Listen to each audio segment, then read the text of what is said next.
রাষ্ট্র মেরামতে বিএনপি যে ৩১ দফা ঘোষণা করেছে, নির্বাচনের আগেই তা দেশের প্রত্যেক ঘরে পৌঁছে দেওয়ার আহ্বান জানিয়েছেন বিএনপি নেতারা। বিকেলে ঢাকা মহানগর দক্ষিণ বিএনপির উদ্যোগে হয় রাষ্ট্র মেরামতের ৩১ দফা কর্মশালা।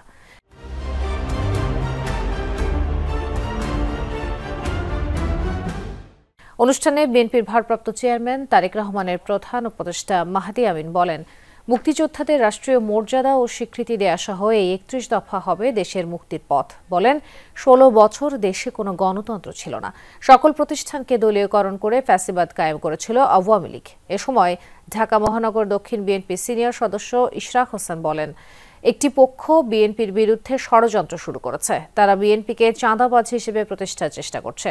সকল অন্যায় ষড়যন্ত্র মোকাবেলায় সজাগ থাকতে কর্মীদের প্রতি আহ্বান জানান তিনি।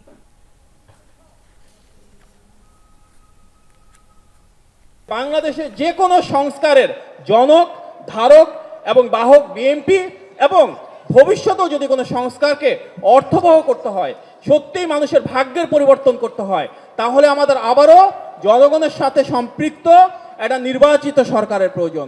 একটি পক্ষ, একটি গোষ্ঠী বিএনপির বিরুদ্ধে অপপ্রচারে লিপ্ত হয়েছে এবং ৫ই আগস্টের পর আমরা দেখতে পেয়েছি তাদের চেহারা সম্পূর্ণরূপে অন্য একটি রূপে আমরা দেখতে পাচ্ছি এবং তারা সরাসরি বিএনপিকে প্রতিপক্ষ বানিয়ে আমাদের বিরুদ্ধে মিথ্যাচারে লিপ্ত হয়েছে।